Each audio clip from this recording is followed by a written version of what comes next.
Open the glove box. Remove the damper arm.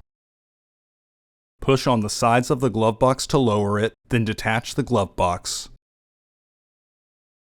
Pinch the bottom tabs and pull down to remove the housing door.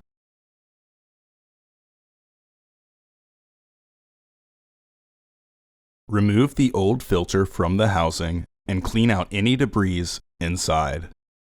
Insert your new filter into the housing with its airflow indicating arrow pointing down.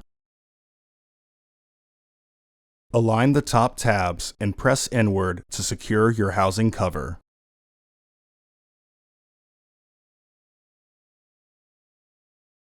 Reinstall the glove box by relatching the hinges. Some carefully applied pressure to the base sides will have it click into place.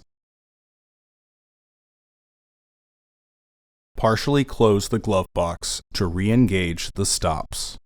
Reinstall the damper arm. Close the glove box. Order your parts today at filterheads.com. Also, please like our video and subscribe to our channel so you won't miss any new content.